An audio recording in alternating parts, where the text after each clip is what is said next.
Magandang araw po mga kaibigan. Kaninang umaga may natanggap akong text message galing sa isa kong subscriber. Isa siyang rice retailer dito sa Mindanao. Parang nagsusumbong siya sa akin yung hinanakit niya. Sabi niya, General, grabe naman ang isang Department of Trade and Industry Undersecretary. Sinabihan pa naman kami na ibaba ang presyo ng aming bigas kahit wala kaming ganansya, basta hindi lang kami malugi. Walang pakialam itong USIC na ito dahil hindi naman sila tatamaan sa pagbaba ng presyo ng bigas. So, medyo naawa ako. Kasi nga, naawa ko dito sa rice retailer. Ang rice retailer, mga negosyante, yung nandyan ba sa ating mga wet market, yung nagbibenta ng yan ang mga retailer. Bumibili sila ng bigas sa mga rice traders, yung malalaki, yan ang mga malalaking negosyante. So from there, sa mga malalaking bodega, bibili sila ng 10 sako, 20, 30, depende sa punan. Then, yun na, retail na by kilo-kilo. So, kikita ng piso o kahit 50 centimos lang kada kilo, yung mga retailer, ayan, may ano na sila, buhay na rin. Pa-eskwela, makakain. Yan po ang buhay ng retailer. Ngayon, kakausapin ka ng isang USEC na ibaba ninyo. Di baling wala kayong ganansya. Basta hindi kayo malugi. Sige na lang. Grabe, anong klase?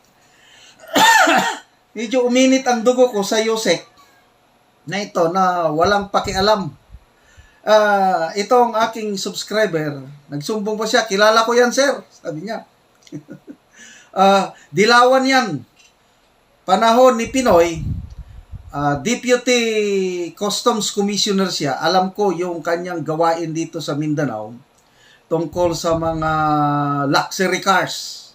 Sabi niya, na sa galit ni Tatay Digong, pinasira ni Tatay Digong yung mga luxury cars nga pinalusot sa customs kapanahunan niya.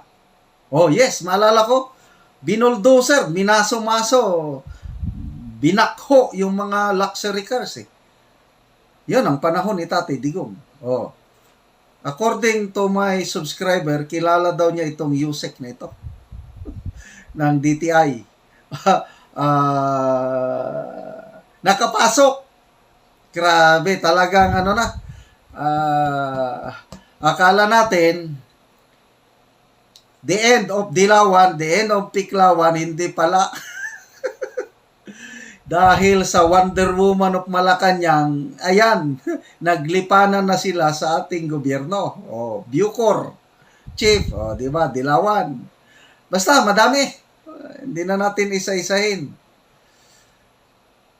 Okay, nung nagbabasa ako dito sa news, sa isang news item tungkol sa price ceiling din, kasi effective bukas, September 5. Mag-effect na yung price ceiling ng bigas. 41 pesos ang limit.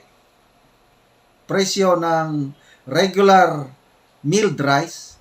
45 naman yung well milled rice. So itong subscriber ko, dapat daw, yung well milled rice nila, dapat ibenta nila ng 48 para kikita.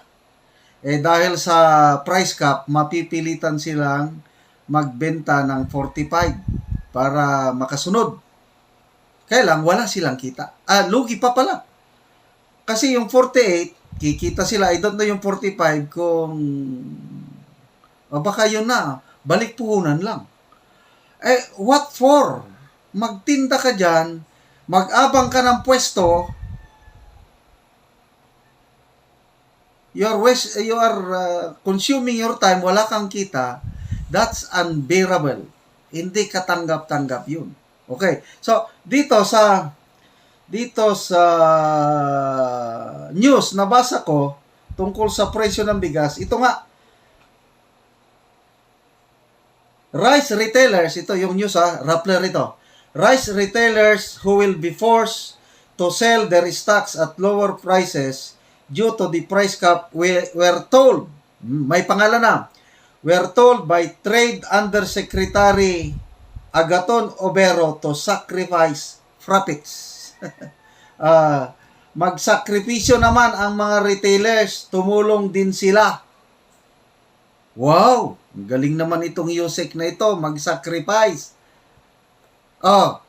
Kung ako ang sinabi nitong Yusek Agaton Obero sa isang news forum sa Quezon City. Kailan ba ito? Wala yung petsa. Basta, kasi DTI ang isa sa lead agency sa pag-monitor ng price. Kaya, yan, gumagalaw itong Yusek na ito ng DTI, Obero. Pag ako ang nandun, pag ako makaharap niya, ako yung rice retailer. Simple man lang yan eh. Ako yung retailer, Sabi ko, sige, Yusek. Pwede, magsakripisyo ako. Basta magsakripisyo ka rin. Pwede ba, bawasan mo rin yung sweldo mo at i-donate sa mga nasa laylayan.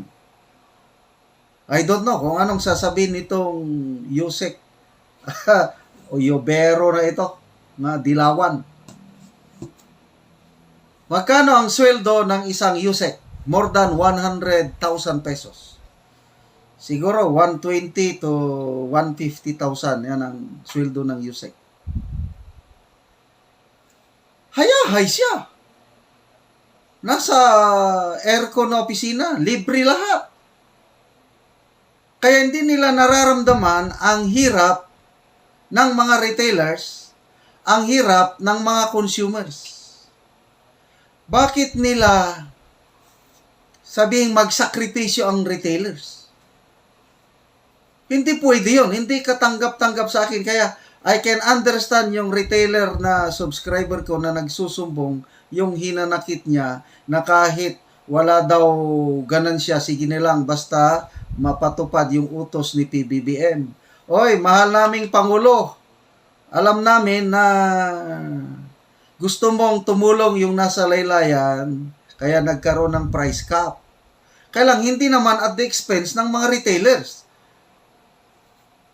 Kung ganyan na malulugi sila, walang kita, dapat may handa kayong subsidy. Pag-aralan nyo yung sistema, subsidy, sa mga, example, ako yung retailer, wala na akong kita. Bininta ko ang bigas ko, 41 or 45. Dapat may tulong ang gobyerno sa akin para may pakain ako sa pamilya. Ganon sana. Hindi yung mag-price cap na lang kayo na baliwala, hindi nyo iniintindi ang kapakanan ng mga retailers. Okay, isa pa, yung nabasa ko dito sa online news, yung Federation of Economic Freedom, isang think tank grupo ito, nagsasabi na itong price cap will affect negatively our economy. Hindi sila sang-ayon. Ganito yung statement nila. The price cap, sabi ng Federation of Economic Freedom, the price cap will harm Filipino consumers and farmers and the entire economy as it will drive away supply and fuel the black market, and that the traders will use it to justify lowering the buying prices from farmers. Agree ako nito. I-explain ko mamaya. Tuloy ang statement ng think tank na ito. The price cap will harm the entire economy because it will not be effective in solving the demand-supply gap and arrest increasing food price inflation. It will only aggravate the current tight rice supply situation into a full-blown rice crisis. Agree ako dito. Bakit? yung na-interview ng Philippine Star na mga rice traders sa Central Luzon. 2 big rice traders.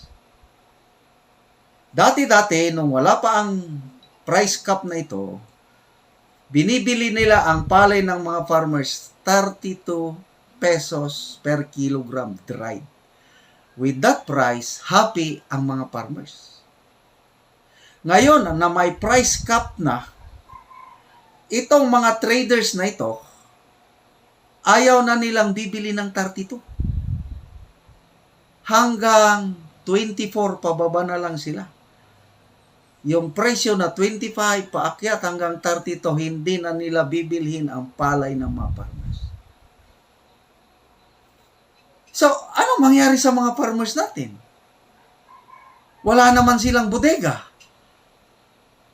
Hindi nila pwedeng i-stock ang kanilang palay dahil kailangan nilang ibenta para pantustos sa kanilang pangangailangan. So, mapipilitan itong mga farmers na ibenta sa mura, 24 pababa na lang. Yun ang number 1 epekto nitong price cap. Kaya agree ako dito sa Federation of Economic Freedom na statement. So, kung ayaw nang magbili ang mga rice traders sa mataas na presyo ng palay, kawawa ang mga farmers. Tapos itong mga rice traders na ito, ang computation nila, dapat yung bigas na nabili na nila at pre-process, 49 ang kanilang presyo papunta sa mga retailers. Yung retailers naman, 49, dagdagan niya ng piso, maging 50. Oh, happy ng retailer. Eh ngayon, may cap, 45 o 41. Di ang retailer, hindi na makabili doon sa trader. So, ang trader naman, stop buying siya. Kaya anong mangyari? Ay lalong bababa ang rice supply. At dahil medyo magkagulo na nga, yan na, mag-take advantage na ang mga greedy businessmen. Black market na yan. Kaya don't know itong gobyerno natin, kulang sa pag-iisip. Ulitin ko, maganda yung intention ng rice price ceiling, kailang yung epekto, maraming negative na epekto. So I don't know anong mangyari bukas kung yung mga traders na hindi susunod dahil malulugi sila o wala silang ganansya. Ano ang parusa? Yung Executive Order number 39, it's not clear kung anong parusa. So patigasan na lang ito ng ulo. So medyo magulo. Yan na po ang buhay natin ngayon. Instead na bayan babangon muli, nako, bayan babagsak muli. Good luck na lang sa ating presidente. Sana magtagumpay itong rice price ceiling, pagtulong sa mga Pilipino na nasa laylayan.